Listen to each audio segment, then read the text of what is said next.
went to bed fine on the Sunday night, and tried to get up in the morning and found I couldn't. I couldn't control my body. I sort of slid out of bed in the end. Anyway, I was very frightened. I thought, what the hell's going on? Excuse my language. And Leo got me back into bed, and gradually it passed off. So I thought, oh, I'm all right, I don't know what it was. I've got a chairlift, so I came downstairs in my chairlift, and Leo goes out on a Monday morning.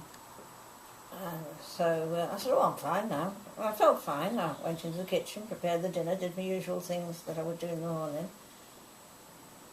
Came back. Was that when you found me again? Then when I came back, you were half sitting, half lying on the settee.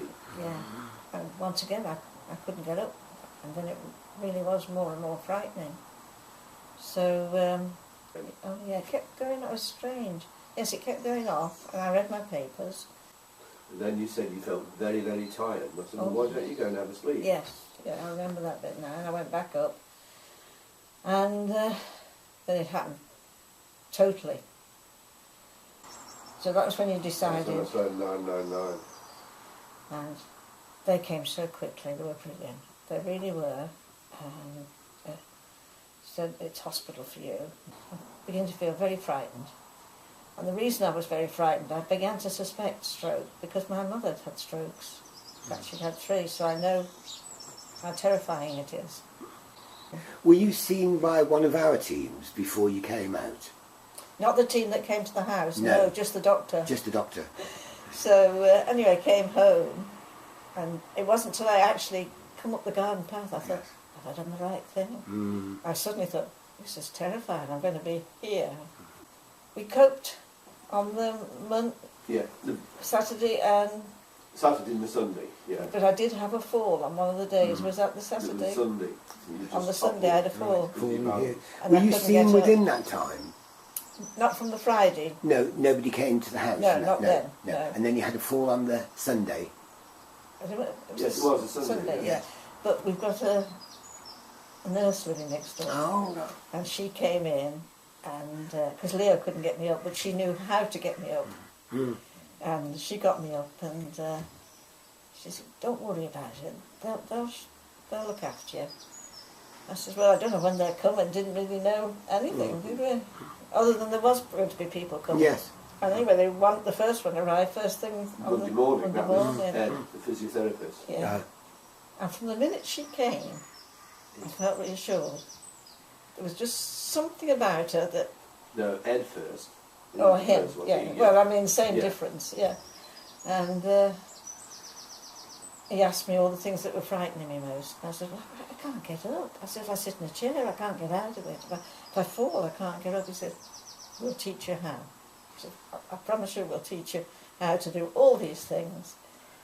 He said, just have a little bit of pointers in your head, what it is you want to do first. And we'll make a note of all the things that you want to do. And that will be the step you get to next. And that's when they first started to teach me how to get up and out of the chair, wasn't it? Without falling over every time.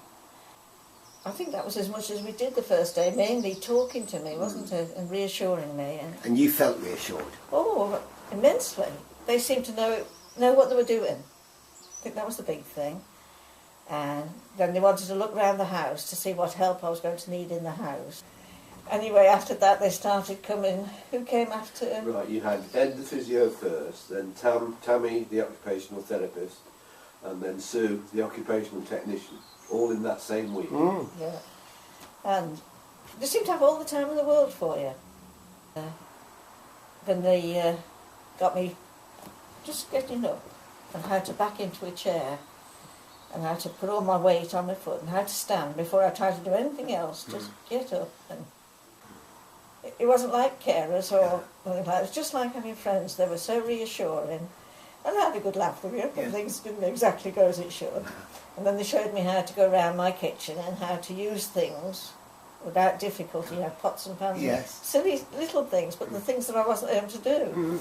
And he's nothing of a cook, so... Then they had me making them my first cup of tea, and how to do a dinner. Mm-hmm. Yeah. And another day they said, right, would you like to walk down the street? Ooh. Are you sure? Yes, come on, we'll walk down the street. We're with you, don't worry. Take your stick. We'll see how you get on. And they walked me actually to the top of the street first. They said, we're not going any further than that. That's great. One of my aims was to get back to church, because I go to church every Sunday. This was one of my aims. And with it being Christmas, Yes. I wanted to go to Mass on Christmas Day. Yes. And they said, right, that's one of your aims. Oh, that made my Christmas. So how did you feel then? Elated. Elated. I was showing off. Trouble is, I couldn't get out of church. There's that many people coming round wanting to talk and speak when they're there. Yeah. Is there anything that you would do differently? Would you ask them to do differently? Don't think so. They were absolutely just can't fault them. superb. We can't recommend them highly enough. So they were Everybody really, we see. they were really superb, and you wouldn't expect anything done I differently. can't think of anything I could even think of asking them for. They're No. so good. Oh. I'll never be able to thank them enough. Really, I won't.